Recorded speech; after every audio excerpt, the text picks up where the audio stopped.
चला आज आपण मराठीची पुन्हा एकदा सराव टेस्ट क्रमांक 2 ही टेस्ट सिरीज घेऊन आली आहे। यामध्ये 25 क्वेश्चन, या अगोदरची टेस्ट सिरीज 25 प्रश्न, आजचे 25 प्रश्न असे दररोज आपली सिरीज चालू राहणार आहे। त्यामुळे प्रत्येक प्रश्नाचं स्पष्टीकरण कशा पद्धतीने दिलंय ते लक्षात ठेव आणि या प्रॉपर नियोजनाने तयारी कर।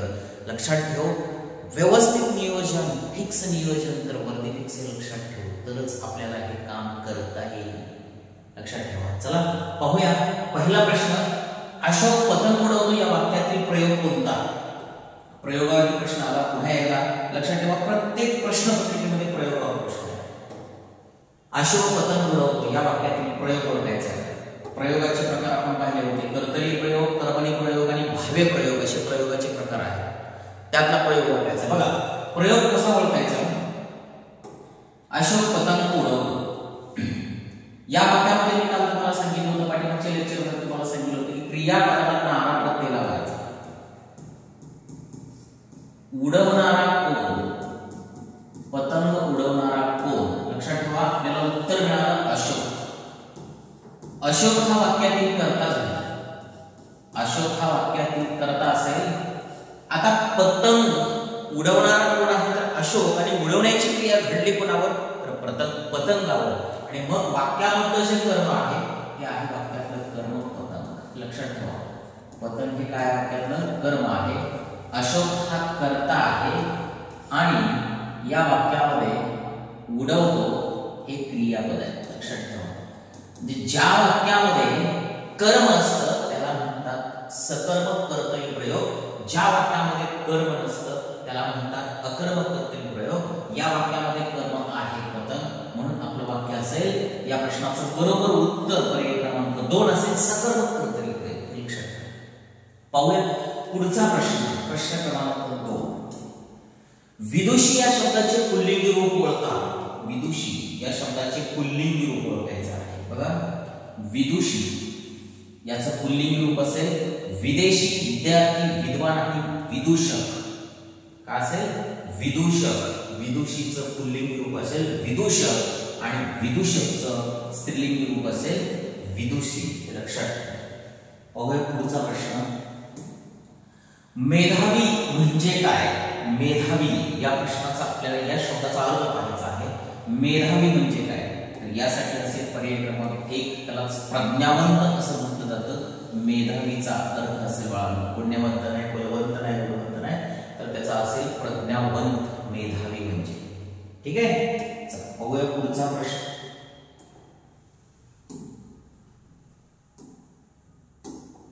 शेजारचा मुलगा पुस्तक वाचत होता या वाक्याचा काळ ओळखा। काळाचे आपण प्रकार पाहिले होते। काळाचे प्रकार किती आहेत? काळाचे मुख्य 3 प्रकार आहेत। लक्षात ठेवा, मुख्य प्रकार किती आहेत काळाचे? मुख्य 3 प्रकार आहेत, 3। लक्षात ठेव। त्याच्यामध्ये वर्तमान काळ, भूतकाळ आणि भविष्यकाळ। वर्तमान काळ, भूतकाळ आणि भविष्यकाळ।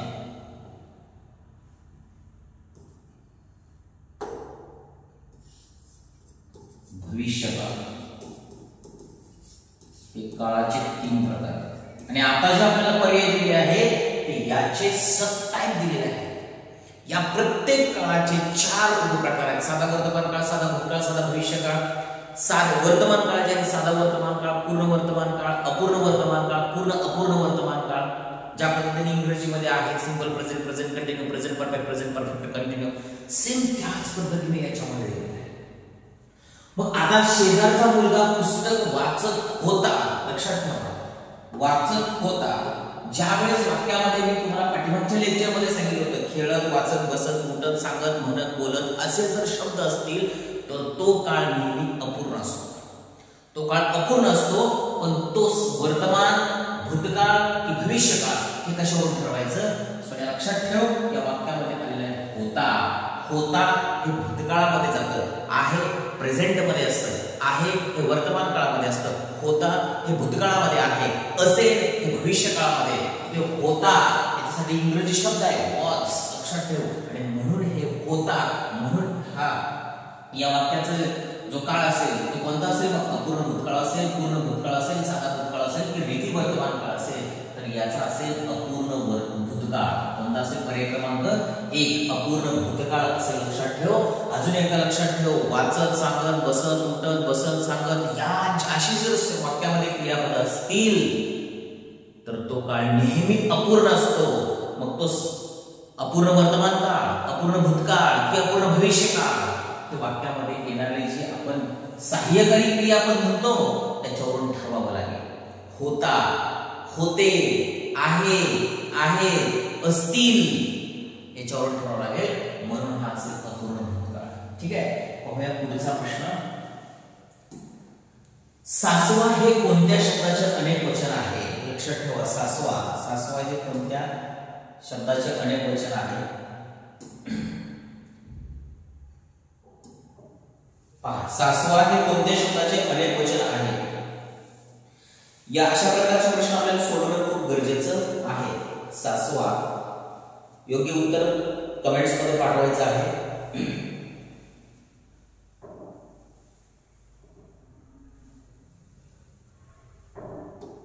चला, कोणता असेल? सासवा हे कोणत्या शब्दाचे अनेक वचन आहे? लक्षात ठेवा. सासू उकारांत शब्द आहे. उकारांत, बरोबर? उकारांत. आणि ज्यावेळेस उकारांत शब्द असतात त्याचं ज्यावेळेस आपल्याला अनेक वचन करायचं असतं ते व या अर्थाने होत असतं. लक्षात ठेवा. म्हणजेच सासू उकारांत त्याचा आहे सासवा, म्हणजे सासू या शब्दाचं अनेक वचन असेल. सासवा हे सासू या शब्दाचं अनेक वचन आहे. ठीक आहे. पाहूया पुढचा प्रश्न. प्रश्न क्रमांक 6. प्रत्येक परीक्षेमध्ये टोपणनाव, आत्मवृत्त, आत्मकथा, कादंबरीकार कोणत्या टोपणनावाने ओळखलं जातं? मूळ नाव काय? राहण्याचं ठिकाण कोणतं? असे प्रत्येक परीक्षेमध्ये प्रश्न या टाईपवरती प्रत्येक प्रश्न लक्षात ठेवा. राम गणेश गडकरी यांचे टोपणनाव काय? एकदम सोपा प्रश्न.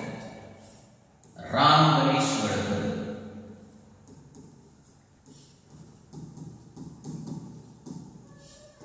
यांनाच गोविंदाग्रज म्हणतात.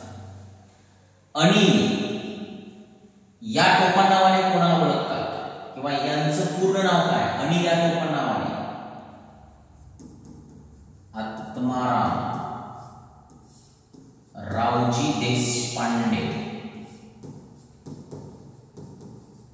यांना आणि या टोपणनावाने ओळखतात. केशवसूत कृष्णाजी केशव दामले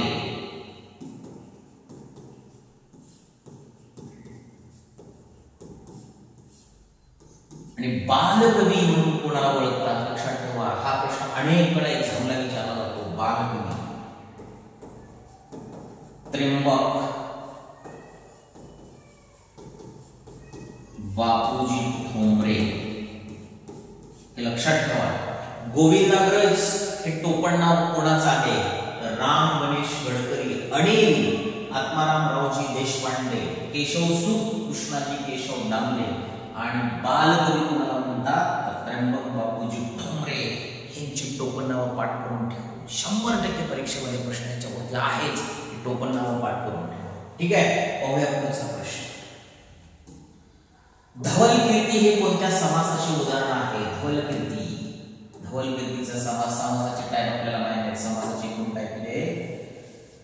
समास काल पाहिले आपण पाठीमागच्या लेक्चर मध्ये पाहिले. समास अव्ययभाव समास असेल, तत्पुरुष समास असेल, द्विगु समास असेल, द्वंद्व समास असेल. द्वंद्वचे पुन्हा 3 टाईप आहेत. इतरेतर द्वंद्व, वैकल्पिक द्वंद्व, समाहार द्वंद्व.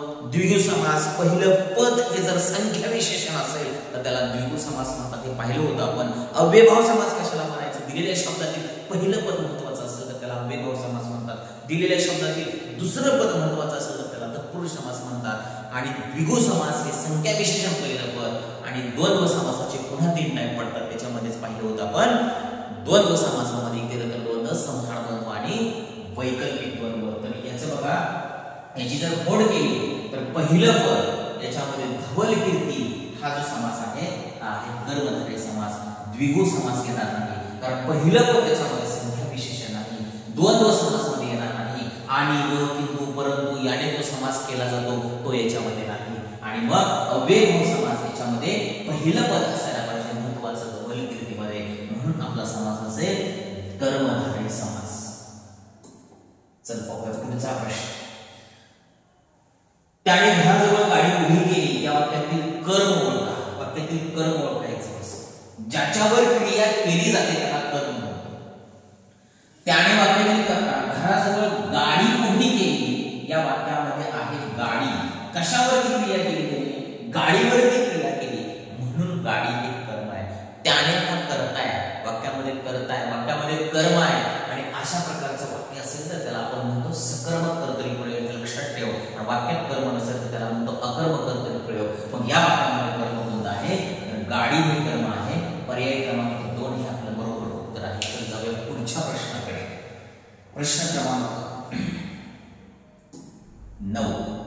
आज भारतीय संघ खूप चांगला खेळला या वाक्याचे उद्गारार्थी वाक्यात अचूक रूपांतर कोणते असेल? हा प्रश्न विचारला. बघा तुम्हाला पर्याय वाचताक्षणी या प्रश्नाचं उत्तर कळायला पाहिजे. प्रश्न काय दिला लक्षात ठेवा. आज भारतीय संघ खूप चांगला खेळला या वाक्याचं उद्गारार्थी वाक्यात रूपांतर सांगितलं. हे लक्षात ठेव. काय उद्गारार्थी वाक्यामध्ये विचारलंय अचूक रूपांतर. उद्गारार्थी वाक्य लक्षात ठेवा. जर वाक्याच्या शेवटी फुलस्टॉप असेल तर ते विधानार्थी वाक्य असतं, साधं वाक्य असतं. जर शेवटी क्वेश्चन मार्क दिलेला असेल तर त्याला प्रश्नार्थक वाक्य म्हणतात. लक्षात ठेव शेवटी जर उद्गारवाचक चिन्ह असेल तर त्याला उद्गारार्थी वाक्य म्हणतात. ते लक्षात ठेव. आणि याच्यामध्ये कुठल्याही प्रकारचा पर्याय न वाचता शेवटचा फक्त बदल गेला तर तुला लगेच उत्तर मिळेल. पर्याय क्रमांक 4 हे या प्रश्नाचं उत्तर आहे. कारण शेवटी आहे उद्गारवाचक चिन्ह. इथे काय दिले? उद्गारार्थी. मग शोध उद्गार कुठे आहे? इथे नाहीये, इथे नाहीये, इथे नाहीये. पर्याय क्रमांक 4 हे उत्तर असेल. बरोबर. ठीक आहे. पाहूया पुढचा प्रश्न. आसवे या शब्दाचे एकवचनी रूप सांगा. आसवे. मगाच आपण या अगोदरचा प्रश्न पाहिला होता सासू, सासवा, वने शेवट झाला होता. बरोबर. तसाच इथं आलेला आहे आसवे. हा अनेकवचनी शब्द दिला. मग आसवे उकारांत शब्द. पुन्हा लक्षात ठेव उकारांत शब्द. उकारांत शब्दाचं नेहमी अनेकवचन करताना वने शेवट हे लक्षात ठेव. आणि आसू म्हणून याचे झाले आसवे. आसूचं अनेकवचन असेल आसवे. लक्षात ठेव. खूप सोपं आहे मराठी, खूप सोपं. पाहूया पुढचा प्रश्न. उद्या मी यावेळी घरी जेवत असेन. उद्या मी यावेळी घरी जेवत असेन या वाक्याचा काळ ओळखायचा आहे. काळ. काळाचे पुन्हा प्रकार बघा. 2 प्रश्न या एक्झाम मध्ये येऊन गेले. याच्या अगोदरही काळावरती प्रश्न होता, आताही काळावरती प्रश्न आहे. उद्या मी यावेळी घरी जेवत असेन. जेवलेलो तर नाहीच अजून. इथे होता, होती, होते हातात आलेलाच नाही. लक्षात ठेवा. अपूर्ण भविष्यकाळ, अपूर्ण भूतकाळ, भूतकाळातील क्रिया नसेलच, अपूर्ण वर्तमान काळ नसेलच, पूर्ण भविष्यकाळ तर अजिबात नसेल. अपूर्ण भविष्यकाळाचं वाक्य असेल मी उद्या यावेळी घरी जेवत असेन. जेवत असेल माझी क्रिया काय असेल? चालू असेल अपूर्ण भविष्यकाळामध्ये. मी या अगोदरच्या प्रश्नामध्ये तुम्हाला याचं पूर्ण स्पष्टीकरण दिलं होतं. लक्षात ठेवा. ठीक आहे. नेक्स्ट. कीर्ती शब्दाचा विरुद्धार्थी शब्द कोणता? कीर्ती शब्दाचा विरुद्धार्थी शब्द पहा. अज्ञानी. विरुद्धार्थी शब्द ज्ञानी. अर्थपूर्ण, अर्थहीन.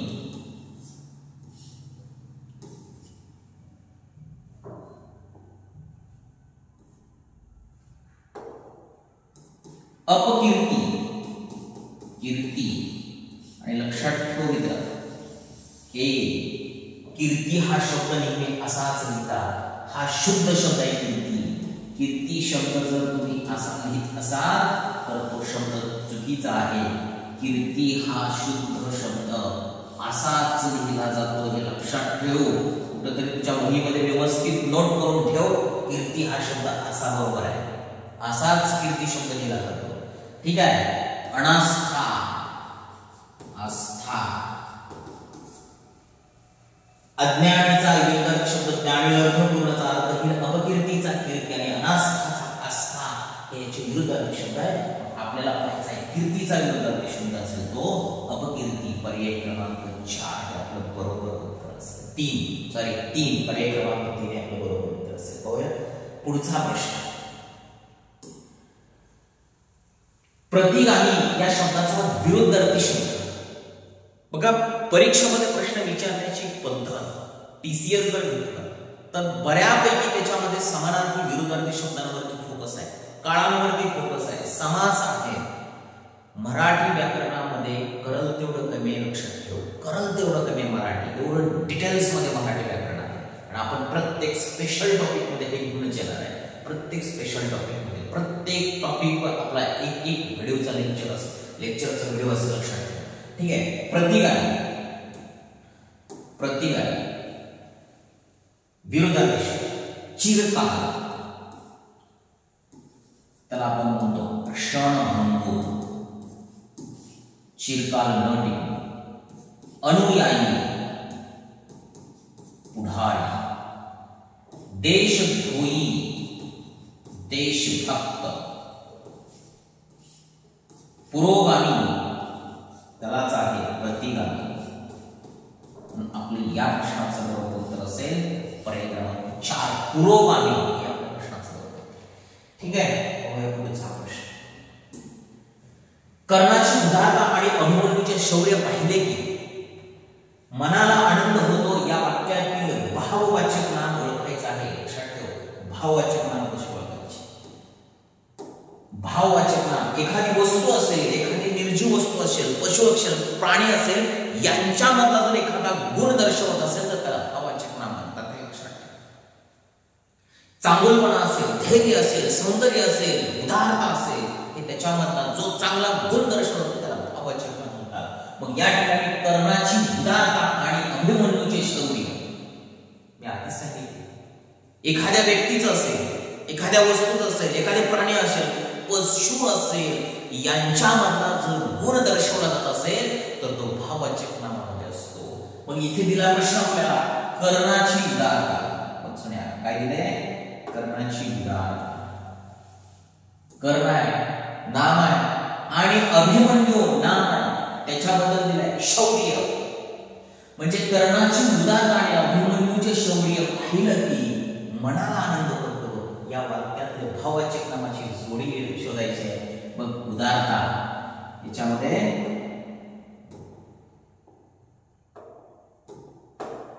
उदारता दिलेला आहे भाववाचक नाम, शौर्य दिलेला आहे भाववाचक नाम, कर्ण नाम आहे, अभिमन्यू नाम आहे, कर्ण नाम आहे, शौर्य भाववाचक आहे, आनंद आहे, अभिमन्यू आहे, नाम आहे, इथे भाववाचक आहे. आपल्याला भाववाचक नाम दोन्हीकडे शोधायचं आहे. उदारता आणि शौर्य भाववाचक नाम आहे. लक्षात ठेव. अजून आहे धैर्य.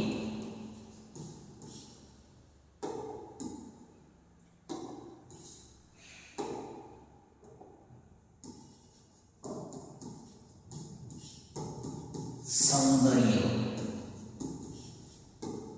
सुंदरता, उदारता ही दिलेली भाववाचक नाम आहे. अशा प्रकारचे भाववाचक नाम आपल्याला ओळखता आले पाहिजे.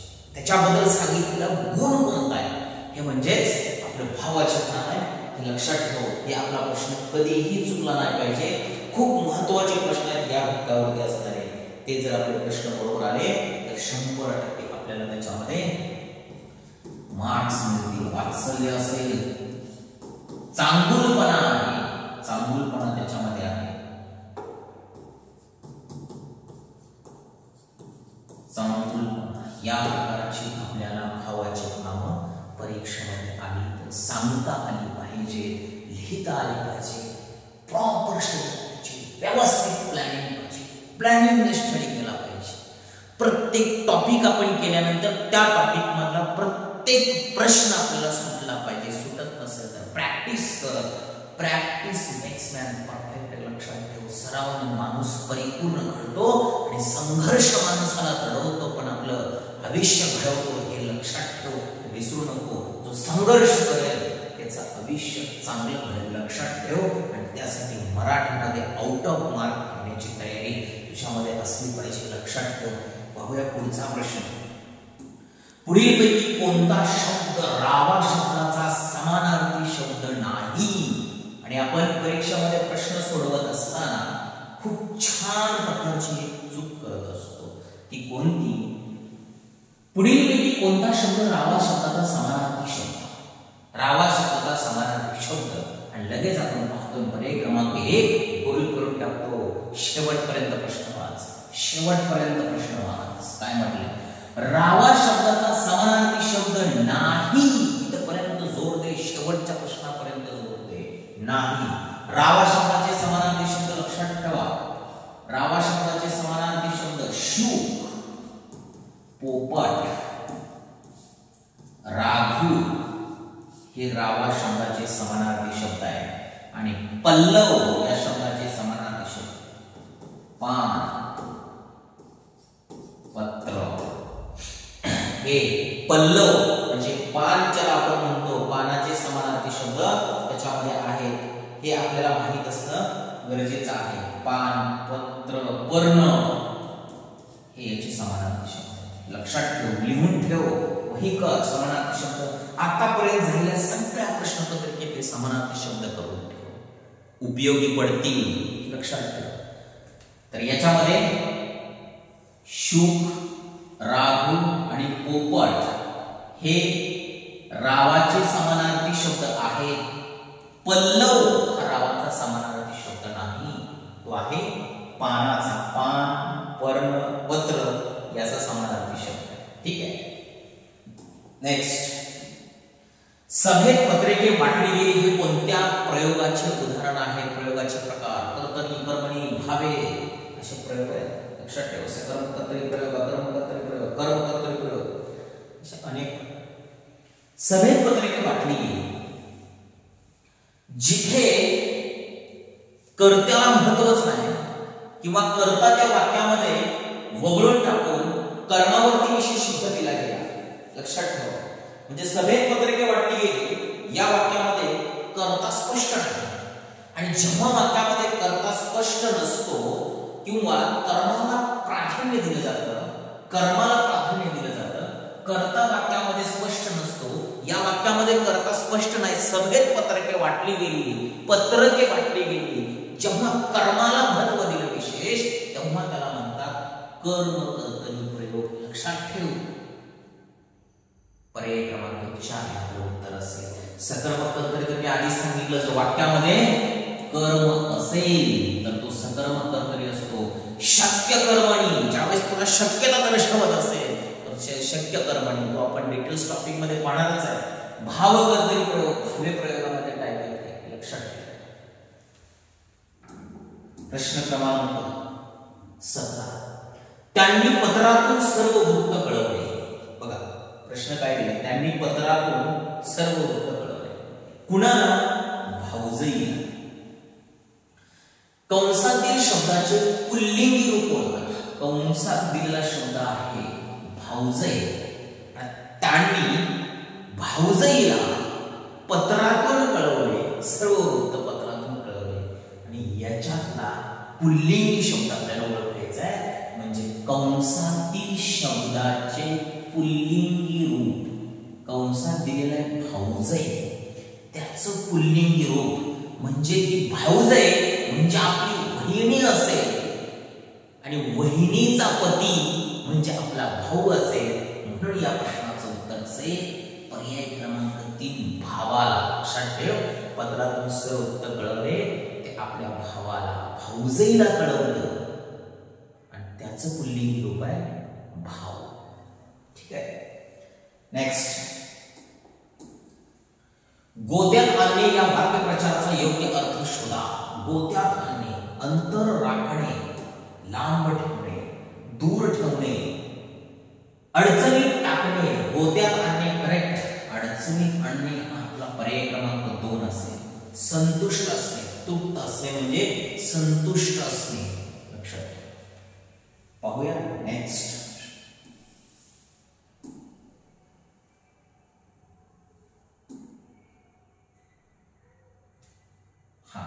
पुढचा प्रश्न, प्रश्न क्रमांक 19. तीक्ष्ण या शब्दाचा समानार्थी शब्द कोणता? तीक्ष्ण 4 शब्दात दिले: सुरेख, कर्कश, चलाक आणि धारदार. आता तीक्ष्णचा आपल्याला ओळखायचा आहे. समानार्थी शब्द कोणता असेल? चला, तीक्ष्ण या शब्दाचा समानार्थी शब्द तीक्ष्ण. चलाला आपण काय म्हणतो? हुशार.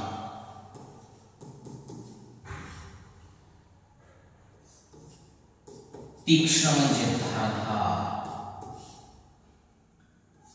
कर्कश, एवढा कर्कश आवाज की आपल्याला नकोसा वाटत असतो, असा कर्कश आवाज असतो, त्याला आपण कर्ण कठोर किंवा बोचणारे म्हणतो. कर्ण कठोर किंवा बोचणारे, नकोशे वाटणारे.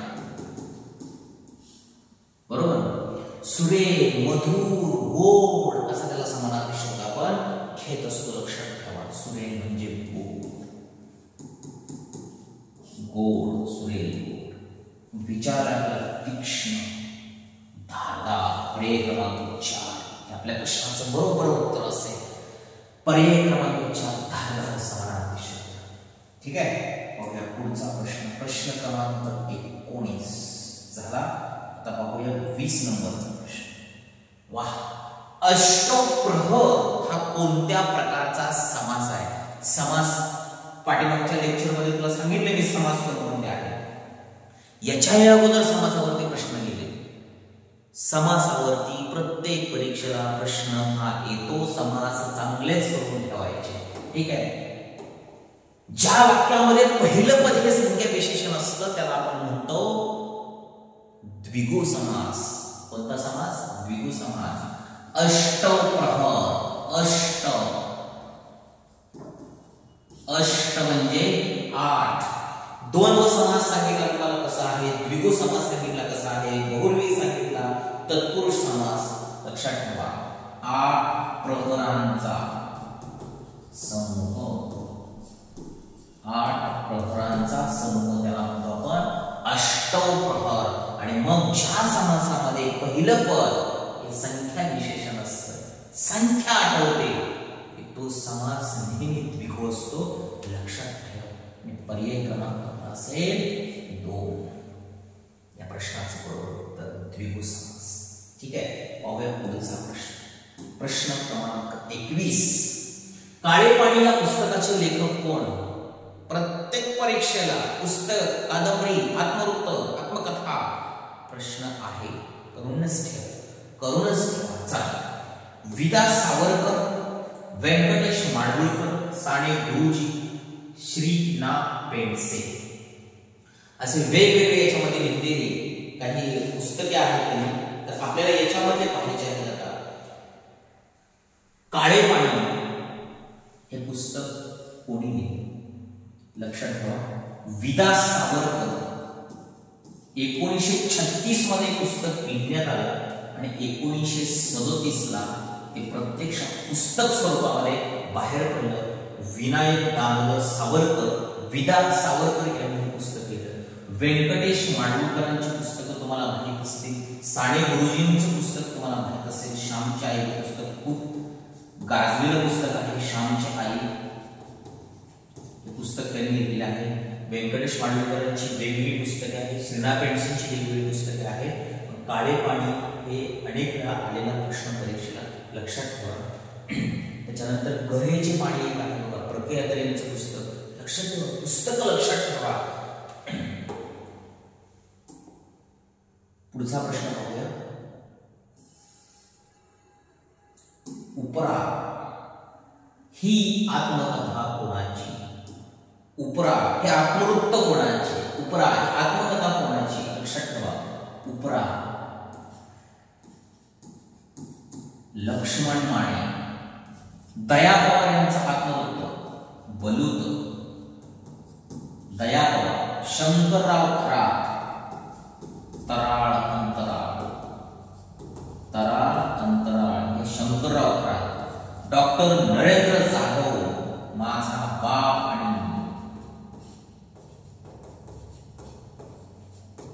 आम्ही.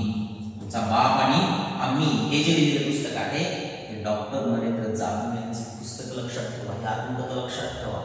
लक्ष्मण माने यांची उपरा, दया पवार यांचं बलूत, शंकरराव खरात यांचं तराळ अंतराळ. आमचा बाप आणि आम्ही. आमचा बाप आणि आम्ही. आमचा बाप आणि आम्ही पुढचा प्रश्न. प्रश्न क्रमांक 24. ज्यांचा स्वतंत्रपणे उच्चार करता येत नाही त्यांना काय म्हणतात? प्रत्येकाला मराठीमध्ये शिकत असताना या गोष्टी पहिल्या माहीत असणं खूप गरजेचं. लक्षात ठेव. याच्यावरच अख्खं मराठी चालतंय आणि आपण जे बोलतो ते सगळं त्याच्यावर चालतंय. हे माहीतच पाहिजे. लक्षात ठेव. याच्यावरती खूप काही सारे प्रश्न आपल्याला विचारले जातात. लक्षात ठेव. ज्यांचा स्वतंत्रपणे उच्चार करता येत नाही, स्वतंत्रपणे उच्चार होत नाही, त्याला स्वराचीच मदत घ्यावी लागते. आणि ज्याला स्वराची मदत घेऊन मग उच्चार करावा लागतो त्याला म्हणतात व्यंजन. स्वराशिवाय त्याचा उच्चार करता येत नाही असा असतो व्यंजन. लक्षात ठेव. आणि ज्या वेळेस आपण शब्द लिहितो, पाय म्हणून लिहितो शब्द, तेव्हा तो त्याच्यामध्ये स्वर नसतो आणि मग त्याची फोड करतो आपण क अधिक क बरोबर क. आणि जेव्हा पाय मोडून लिहिला जात नाही तेव्हा त्याला पूर्ण अर्थाचं अक्षर असं म्हटलं जातं. त्याच्यात स्वर आहे, त्याचा स्वतंत्र उच्चार करता येतो. आणि ज्याचा स्वतंत्र उच्चार करता येत नाही त्याला म्हणतात व्यंजन. काय म्हणतात त्याला? व्यंजन. लक्षात ठेव. एकूण स्वर किती आहेत माहित पाहिजे आपल्याला. एकूण स्वर किती आहे? स्वर किती आहेत एकूण? 14. स्वरादी किती आहेत एकूण? 2. व्यंजन किती आहेत एकूण? 34. तर सगळ्यांची बेरीज 4 आणि 4 8 आणि 10 10 0 1 3 आणि 4 ने 50. हे 50 स्वर पण संयुक्त 2 व्यंजन आलेले आहेत. संयुक्त व्यंजन. स्वतंत्र स्वतंत्र विशेष संयुक्त व्यंजन म्हणून त्यांना मराठीमध्ये स्थान दिले. विशेष संयुक्त व्यंजन ती आहे 2 क्ष आणि ज्ञ. लक्षात ठेव. याला स्वतंत्र याला जोडाक्षर पण म्हणतात. आणि ही विशेष संयुक्त 2 व्यंजन आली म्हणून त्याच्यामध्ये दोघांची भर पडली. तर असे वर्ण व्हायला लागले 52 वर्ण होतात. लक्षात ठेव. मराठीमध्ये अतिशय फसवा प्रश्न याच्यामध्ये आहे. स्वर 14 आहे, स्वरादी 2 आहे, स्वरामध्ये ऱ्हस्व स्वर आहे, दीर्घ स्वर आहे, संयुक्त स्वर आहे, आदत्त आहे. ऍ आणि ऑला आदत्त म्हणतात. ते लक्षात ठेव. खूप सोपं आणि बघतो आपण जेवढं वाटतं तेवढं पण सोपं नाही. फक्त प्रॅक्टिस पाहिजे. लक्षात ठेवा. आणि सरावाने आपल्याला ह्या गोष्टी जमतात. व्यंजनामध्ये 34 व्यंजन. कठोर व्यंजन आहे, मृदुनासिक आहे, अनुनासिक आहे, मृदू व्यंजन आहे, अनुनासिक आहे, महाप्राण आहे, घर्षक आहे, उष्मे आहे. परस्वर्ण वर्ण कशाला म्हणायचं? अनुनासिक कशाला म्हणायचं? महाप्राण कशाला म्हणायचं? घर्षक कशाला म्हणायचं? उष्मे कशाला म्हणायचं? कठोर व्यंजन कोणती आहे? त्यातले कंठ वर्ण कोणते आहेत? कंठस्थ कोणते आहेत? तालव्य कोणते आहेत? दंत तालव्य कोणते आहेत? दंत्य कोणते आहेत? गोष्ट कोणते आहेत? सगळा टाईप स्पेशल त्याच लेक्चर मध्ये पाहायला मिळेल. लक्षात ठेवा. ठीक आहे. पाहूया पुढचा प्रश्न. प्रश्न क्रमांक 25. आपल्या तोंडावाटे निघणाऱ्या मूलध्वनींना आपण काय म्हणतो? तोंडावाटे निघणाऱ्या मूलध्वनींना लक्षात ठेव. तोंडावाटे निघणाऱ्या मूलध्वनींना आपण म्हणतो वर्ण. पर्याय क्रमांक 2 हे आपल्या प्रश्नाचं उत्तर असेल. लक्षात ठेव. प्रॅक्टिस करा, खूप मेहनत करा. आपल्याला पृथ्वी तलावरती कुठलीही गोष्ट ज्ञानाने खेचून आणता ते लक्षात ठेव. आणि त्यामुळे मेहनतीला पर्याय नाही. त्यामुळे कष्ट करा, खूप चांगला अभ्यास करा आणि फिक्स आपलं यश गाठा.